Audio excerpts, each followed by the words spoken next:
The gavel slammed down, echoing through the packed courtroom like a thunderclap that silenced every whisper. Your Honor, my daughter Claire didn't just make a mistake. She deliberately seduced Finley and dragged her into this unnatural life, ruining our family and theirs. Claire's mother shouted, her finger pointed accusingly across the room where Finley sat with downcast eyes. Claire felt the weight of 1,000 stares as she sat on the witness stand, her hands trembling in her lap. This was it. The secret she had buried for a decade was now the center of a lawsuit that threatened to tear apart everything she had tried to build. As the judge called for order, Claire's mind raced back to that rainy afternoon in Seattle 10 years earlier. She and Finley had been inseparable since freshman year at the University of Washington. What started as late-night study sessions in the library had blossomed into something deeper, something terrifying in its intensity. Their first kiss happened under the glow of streetlights after a concert, Finley's lips soft and hesitant against hers. I think I'm in love with you, Finley had whispered, and for a moment, Claire had felt the world open up. But then the phone calls from her mother began, the questions about why she wasn't dating boys like her sister. The family was deeply conservative, church every Sunday, and any hint of deviance was met with lectures about sin and hellfire. When her mother found the letters, the confrontation was brutal. This is not who you are, Claire. You're confused. End it now or you'll lose everything, your family, your future, your soul. Claire had caved. She had called Finley to the park and said the words that still haunted her. It was a mistake. I was experimenting. Don't ever contact me again. Finley's face had crumbled, the pain in her eyes a knife to Claire's heart. Now here in this courtroom in Portland, Oregon, that past was colliding with the present. Finley had moved back to town after her mother's death, and one chance meeting at a coffee shop had rekindled old feelings.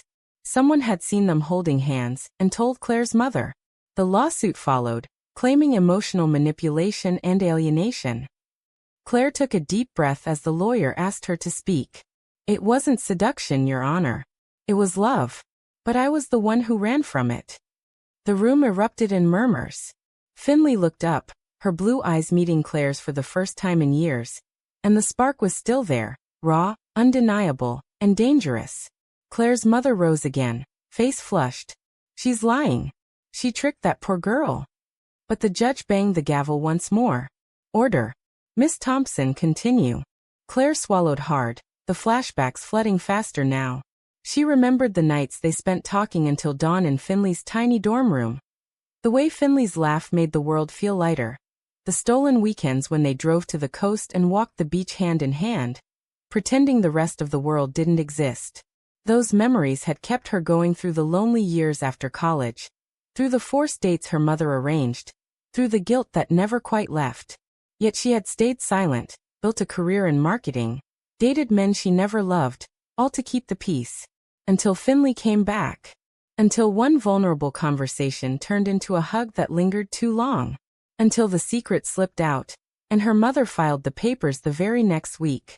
I denied everything back then because I was scared, Claire said, her voice gaining strength.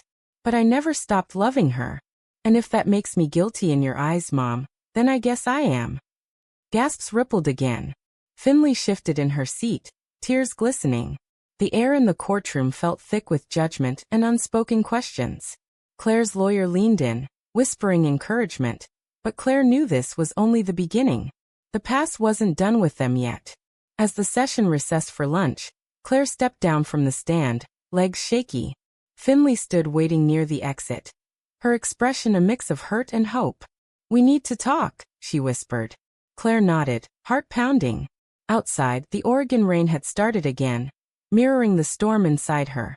She had spent 10 years convincing herself the denial was the right choice. Now, with her mother's lawsuit forcing everything into the light, she wondered if she could ever forgive herself, or if Finley could ever forgive her. The confrontation was coming, and this time there would be no running away.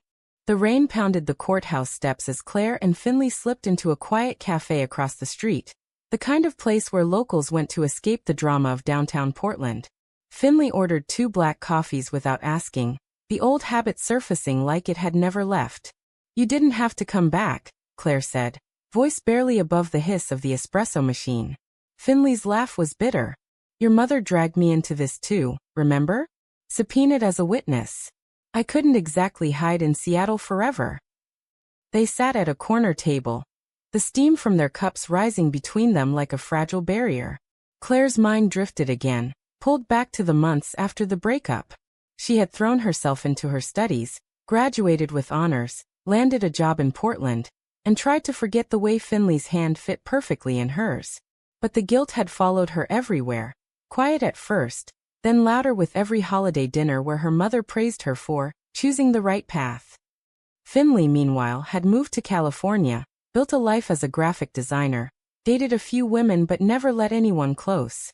I waited for you to call, Finley said now, eyes fixed on her cup.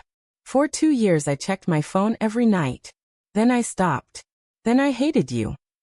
Claire winced. I hated myself more. Every time Mom asked if I was seeing anyone normal, I smiled and lied. I told myself it was protection, for both of us. The cafe door opened, letting in a gust of wet air, and Claire glanced nervously outside, half expecting her mother to appear.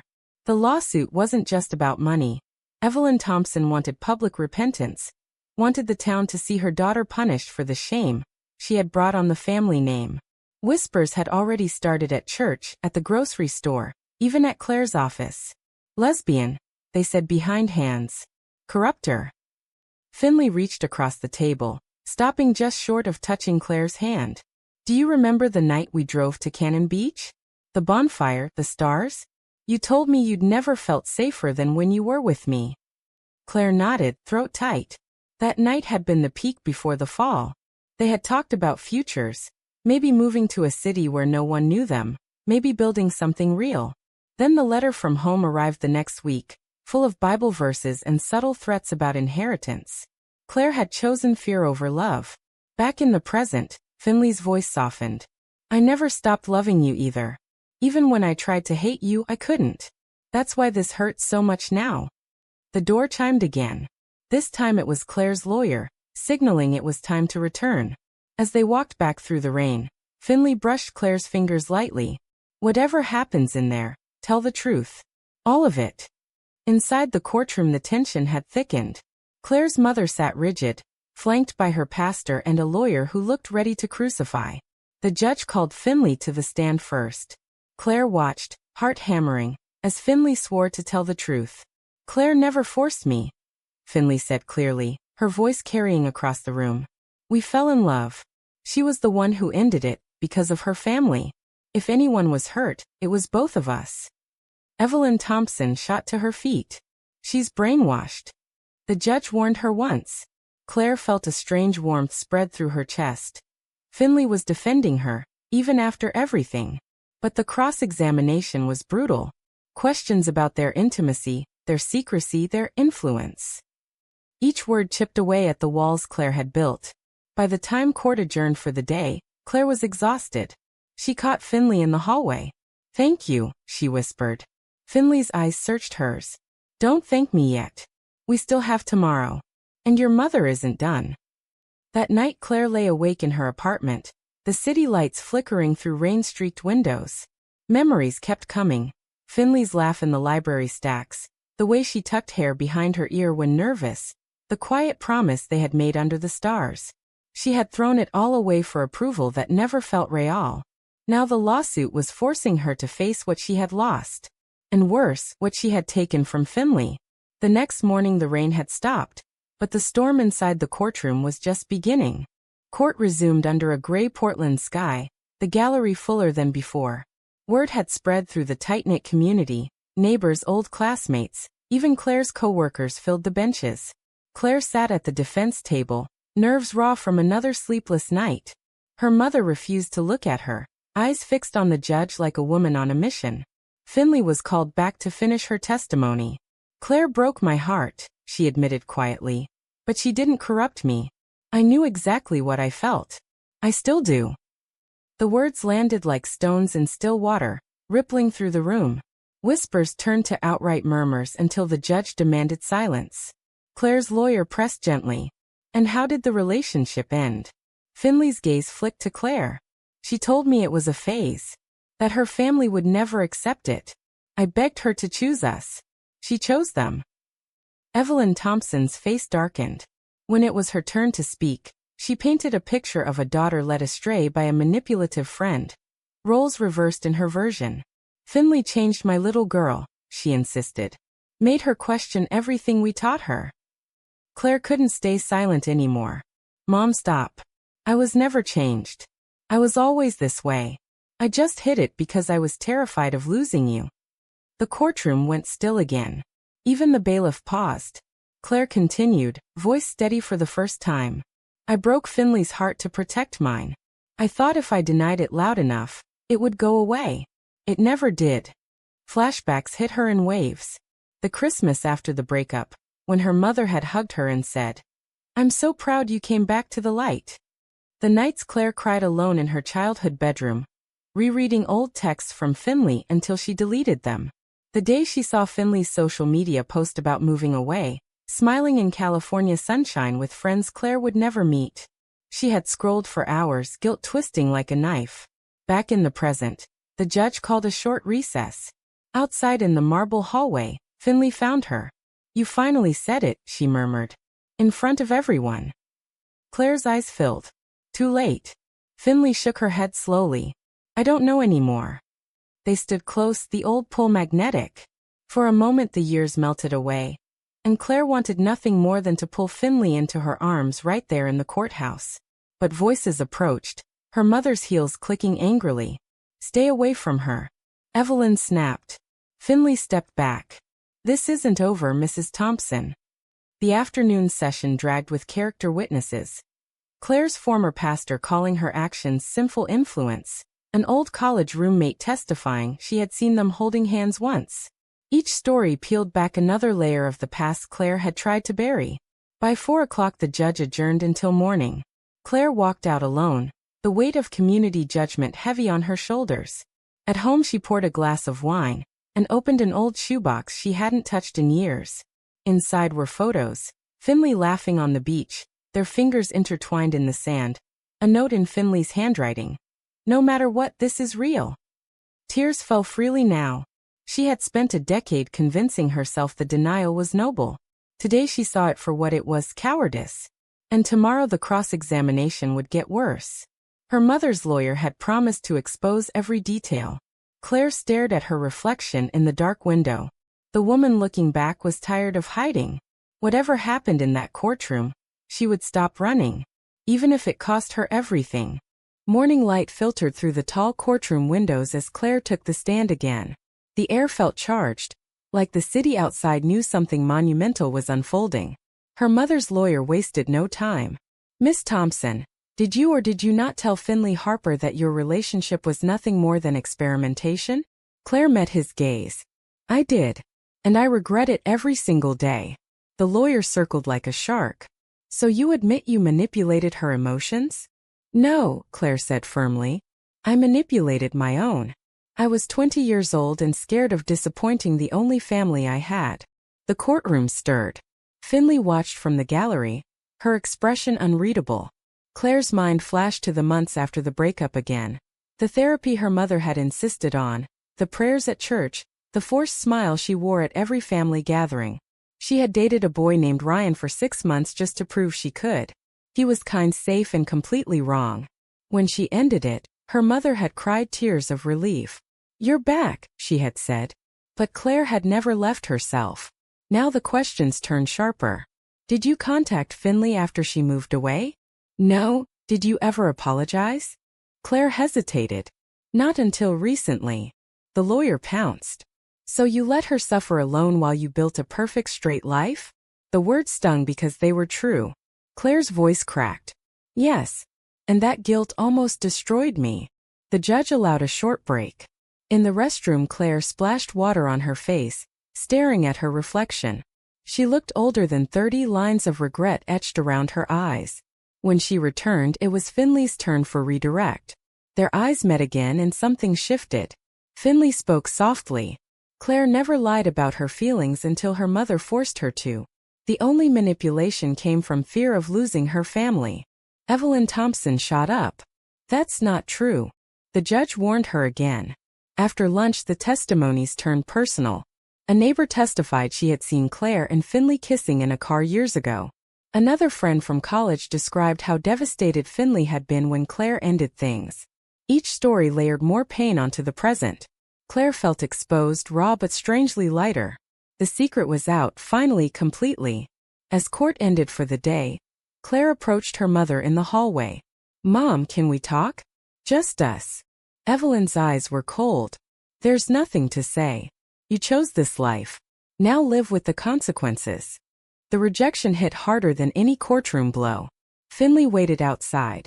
"She'll never understand," she said quietly. They walked together through the damp streets, shoulders brushing. "I'm done hiding," Claire said. Finley stopped under a street lamp. "Then prove it." Their hands found each other naturally. The touch sent warmth through Claire's entire body. For the first time in years, she didn't pull away. That night they talked for hours in Finley's small apartment overlooking the river. Memories poured out, good and bad. Claire cried for the girl she had hurt. Finley listened, then held her until the tears stopped. "I never stopped hoping," Finley whispered. Dawn crept in, but neither slept. Tomorrow the closing arguments would come. Claire's mother had one last witness, herself. The final confrontation loomed, and Claire knew the words she would say could change everything. The final day of the hearing dawned bright and cold. Portland streets glistened after overnight rain as Claire and Finley walked into the courthouse together, shoulders back, hands not quite touching but close enough for everyone to notice. The gallery was standing room only. Evelyn Thompson took the stand last, her voice steady with righteous anger. "I raised Claire to fear God and honor family. She threw it all away for this phase with Finley. I'm suing not for money, but to save my daughter from herself." The words hung heavy. Claire's lawyer objected repeatedly, but the damage was done.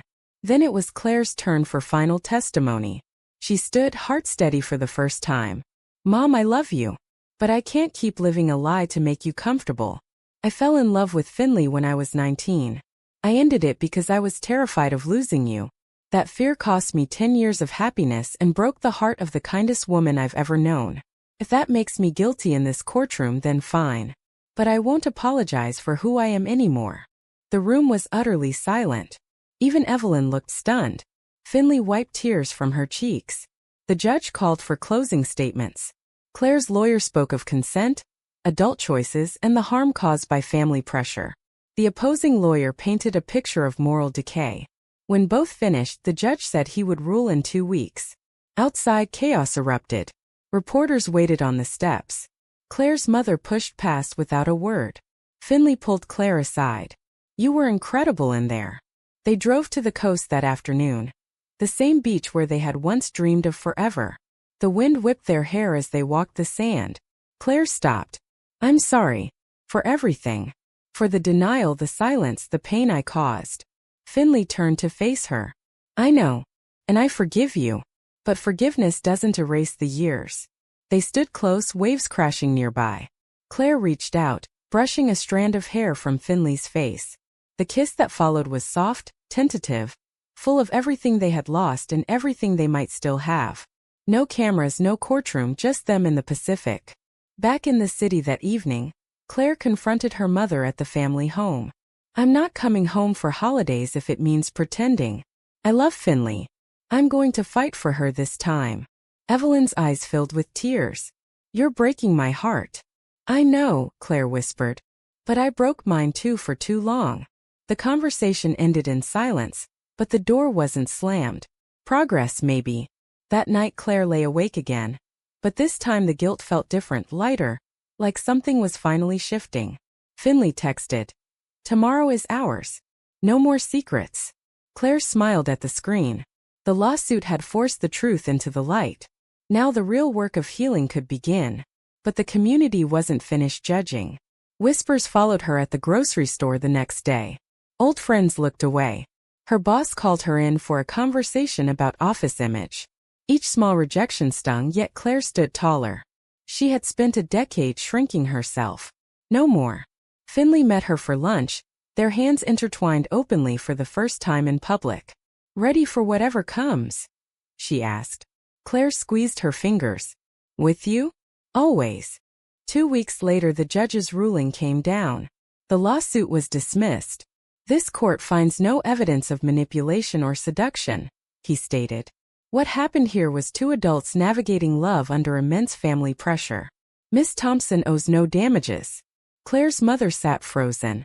Claire exhaled a breath she felt she had held for 10 years.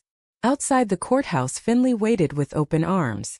They hugged tightly, the kind of embrace that said everything words couldn't. Reporters shouted questions, but Claire only had eyes for Finley. "We did it," she whispered. That evening they celebrated quietly at Finley's apartment with takeout and wine. Conversation turned serious. "What now?" Finley asked. Claire traced circles on her hand. "I want to build something real. No more hiding. No more guilt." They talked late into the night about the past. How family expectations had nearly destroyed them.